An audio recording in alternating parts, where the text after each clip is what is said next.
Yang pertama KPU mengajak dan mengundang pemilih Indonesia yang sudah terdaftar di daftar pemilih, apakah itu daftar pemilih tetap DPT, daftar pemilih pindahan DPTB maupun daftar pemilih khusus atau DPK untuk hadir memilih di TPS-TPS di mana para pemilih terdaftar.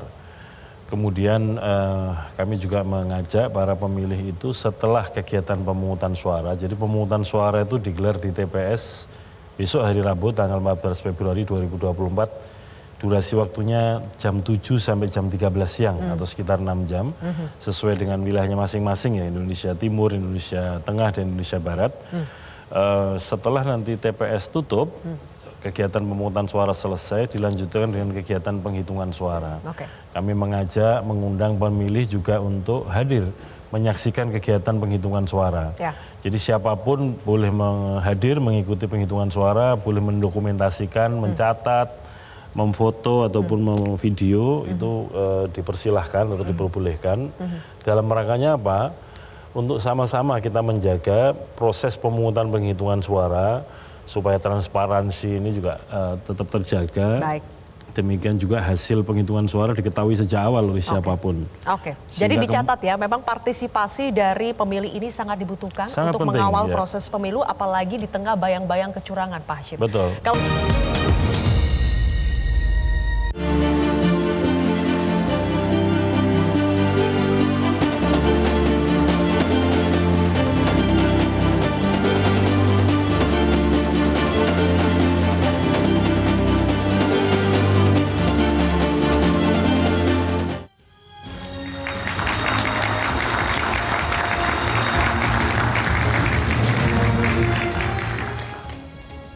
Pemirsa, kembali lagi di live event Kick Off Indonesia Memilih, masih bersama saya Zilvia Iskandar. Pemirsa, bayang-bayang kecurangan menghantui penyelenggaraan pemilihan umum 2024. Netralitas dan juga integritas penyelenggara pemilu serta aparat kian dipertanyakan, manakala terus bermunculan dugaan demi dugaan kecurangan. Oleh karena itu, bagaimanakah Komisi Pemilihan Umum Republik Indonesia menjawab keraguan publik atas integritas dan juga netralitas penyelenggara pemilu? Sudah bersama saya saat ini adalah Ketua KPU RI Hashim Asyari. Selamat malam, Pak Hashim. Malam, Mbak Rizky.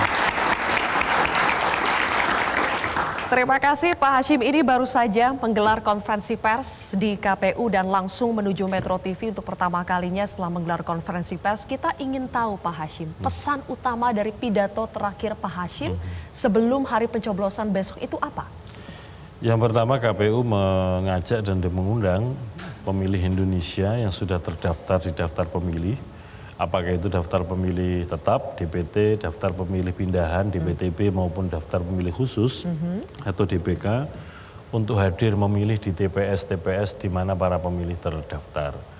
Kemudian kami juga mengajak para pemilih itu setelah kegiatan pemungutan suara, jadi pemungutan suara itu digelar di TPS besok hari Rabu tanggal 14 Februari 2024, durasi waktunya jam 7 sampai jam 13 siang atau sekitar 6 jam, sesuai dengan wilayahnya masing-masing ya, Indonesia Timur, Indonesia Tengah, dan Indonesia Barat. Setelah nanti TPS tutup, kegiatan pemungutan suara selesai, dilanjutkan dengan kegiatan penghitungan suara. Kami mengajak, mengundang pemilih juga untuk hadir menyaksikan kegiatan penghitungan suara. Jadi siapapun boleh hadir mengikuti penghitungan suara, boleh mendokumentasikan, mencatat, memfoto ataupun memvideo, itu dipersilahkan atau diperbolehkan. Dalam rangkanya apa? Untuk sama-sama kita menjaga proses pemungutan penghitungan suara supaya transparansi ini juga tetap terjaga. Demikian juga hasil penghitungan suara diketahui sejak awal oleh siapapun. Jadi dicatat ya, memang partisipasi dari pemilih ini sangat dibutuhkan untuk penting, mengawal proses pemilu, apalagi di tengah bayang-bayang kecurangan, Pak Hashim. Betul. Kalau kita bandingkan dengan pemilu-pemilu sebelumnya, rasanya tema besar di pemilu 2024 ini malah kita takut akan terjadinya kecurangan. Karena tanda-tandanya atau indikasi-indikasinya tidak dipungkiri itu ada, Pak Hashim. Oleh karena itu saya ingin tahu sebetulnya KPU merasa apakah sudah bekerja dengan sangat maksimal untuk memastikan bahwa penyelenggaraan pemilu 2024 ini luber dan jurdil? Tentu saja kami punya komitmen untuk itu. Setidaknya begini, sampai dengan hari ini, hari Selasa tanggal 13 Februari 2024, sebagaimana kita ketahui ya, bahwa dalam pemilu secara langsung itu kan ada komponen-komponennya. Ada yang dipilih, ada yang memilih, ada instrumen atau alat perlengkapan yang digunakan untuk memilih. Dan beberapa waktu lalu juga sudah ada kegiatan kampanye, surat suara, formulir juga sudah tersedia dan ini sedang didorong menuju TPS-TPS untuk dilaksanakan pemungutan suara besok hari Rabu. Dari indikator-indikator itu kami meyakini bahwa kami sudah bekerja secara maksimal, secara sungguh-sungguh dan tentu saja bisa jadi ya ada hal-hal yang kurang atau kurang berkenan begitu. Tetapi ini sudah maksimal kita kerjakan. Demikian juga tentu saja komitmen ini bukan hanya kami yang ada di pusat, teman-teman di KPU Provinsi, Kabupaten, Kota, juga di penyelenggara tingkat kecamatan, desa, kelurahan, PPS, maupun KPPS di tingkat TPS. Misalkan begini sebagai contoh, Mbak Silvi, anggota KPPS di TPS itu 7 orang ya. Selama ini pemilu pilkada itu anggota KPPS yang dilatih hanya 1 orang. Tentu saja kalau kebetulan misalkan pemahamannya kurang pas atau kurang tepat kan jadi problem. Pemilu 2024 ini kami berkomitmen 7 orang anggota kami latih semua. Kami lakukan bintek atau bimbingan teknis semua supaya pemahamannya memadai.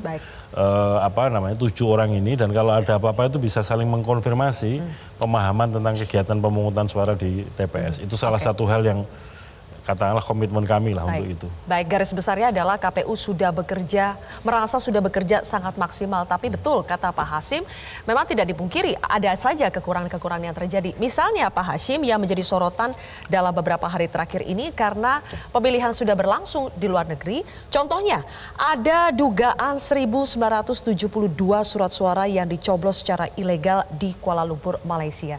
Kami mencari tahu apa yang sebetulnya terjadi dan ada salah satu pernyataan dari Migrancare, coba kita putarkan pernyataannya seperti apa.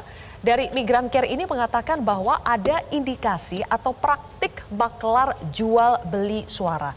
Boleh ditampilkan? Kita akan putarkan terlebih dahulu informasinya berikut ini. Dugaan pelanggaran pemilu terjadi di Ngawi, Jawa Timur. Seorang kepala desa Sambiroto, Kecamatan Padas, Kabupaten Ngawi, Jawa Timur, bernama Sri Mulyono melakukan deklarasi dukungan kepada Capres-Cawapres Prabowo Gibran. Video deklarasi pun viral di media sosial. Setelah diperiksa selama 1 jam di kantor Bawaslu, Sri Mulyono mengaku terpaksa membuat video dukungan pada Prabowo Gibran, Capres-Cawapres nomor urut 2 bersama perangkat desanya karena diintimidasi oleh petinggi Asosiasi Kepala Desa atau AKD Indonesia Cabang Ngawi.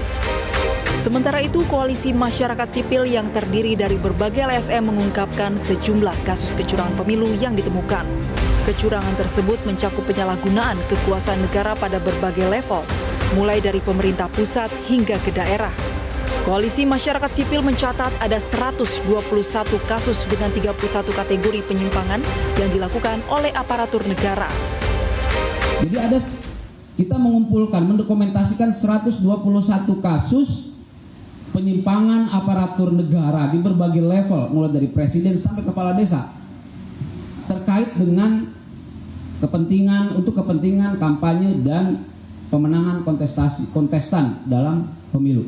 Ada kementerian yang menggunakan sumber daya kementerian untuk mengadakan menyelenggarakan kegiatan, memfasilitasi kegiatan yang dihadiri oleh salah satu kontestan, capres, ya kan?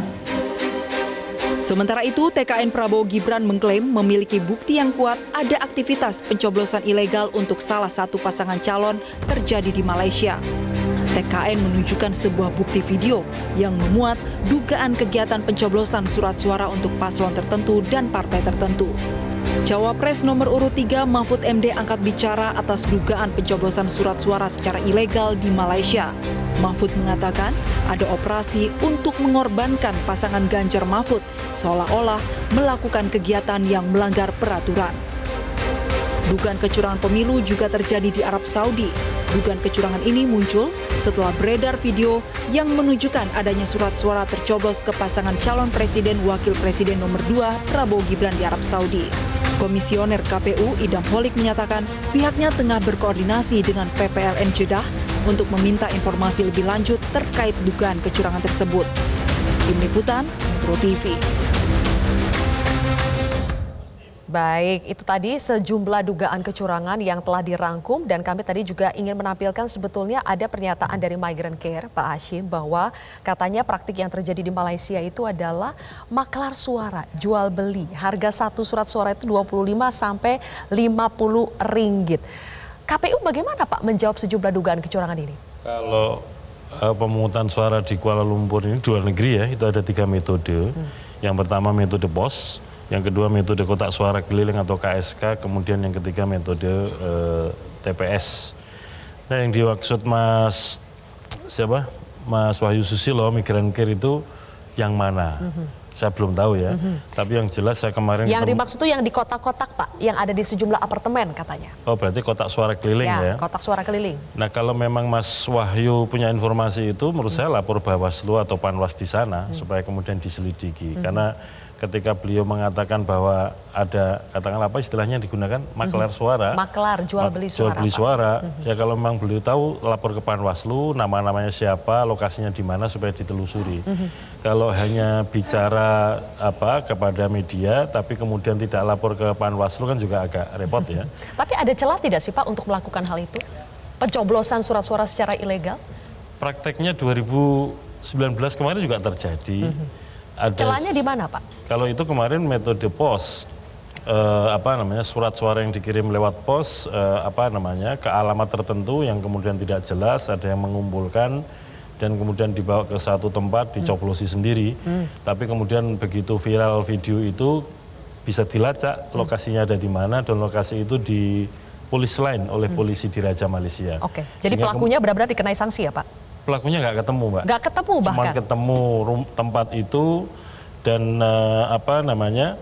di polisi lain sehingga nggak bisa dihitung. Dan waktu itu kan Bawaslu mengindikasikan karena anaknya duta besar yang nyalek ada di sana, diindikasikan juga terlibat. Nah sekarang ini yang beredar video yang tadi dikomplain oleh Pak Mahfud, itu juga kurang lebih mirip seperti yang 2019 kemarin. Cuman ini sedang ditelusuri oleh teman-teman Panwaslu Kuala Lumpur, itu lokasinya ada di mana. Karena yang terlihat kan onggokan istilahnya surat suara yang di dalam karungnya tulisannya kan pos Malaysia. Jadi kurang lebih kalau ini pos Malaysia modusnya hampir sama dengan seperti yang pemilu 2019. Dan setiap kali ada dugaan kecurangan seperti ini Pak, dari KPU pasti menyerahkan atau ini adalah ranah dari Bawaslu ya? Memang ranah dari Bawaslu, jadi KPU memang tidak bisa berkomentar lebih jauh. Gini, kami tidak tinggal diam Mbak, kami juga menelusuri. 2019 yang lalu saya yang ditugaskan untuk menginvestigasi itu dan ketemu rumahnya dan ketemu tempatnya, tapi sampai sana kan memang sudah polis lain. Jadi kami menyiapkan alat untuk memeriksa apakah surat-surat tersebut produksi KPU atau tidak. Itu yang pertama ya. Termasuk amplop-amplop untuk pengiriman lewat pos, apakah betul produknya teman-teman PPL Kuala Lumpur. Yang sekarang juga begitu, tapi kan yang sekarang ini videonya beredar tapi belum bisa ditemukan. Kami sudah menginstruksikan kepada teman-teman PPLN Kuala Lumpur untuk menghati-hati dan memfilter betul surat suara yang dari pemilih yang sudah dikirim kepada teman-teman PPLN. Untuk kemudian diidentifikasi kalau ini bagian dari yang muncul di video, maka harus ditempatkan di tempat tertentu, kemudian tidak masuk dalam hitungan suara nanti yang dikerjakan. Intinya Pak Hashim ingin mengatakan meskipun itu adalah ranah Bawaslu, tapi sebagai KPU tidak tinggal diam atas hal tersebut. Kegiatan pemungutan suara di TPS di Kuala Lumpur juga kemarin saya juga hadir di sana menyaksikan sendiri antusiasme pemilih. Nanti kita juga akan mendengarkan langsung Pak Hashim, kami sudah terkoneksi, nanti ada salah satu petugas KPPS dari salah satu TPS di Kuala Lumpur, Malaysia yang juga akan memberikan pernyataannya dalam live event Kick Off Indonesia Memilih. Pemirsa, sesaat lagi usai jeda.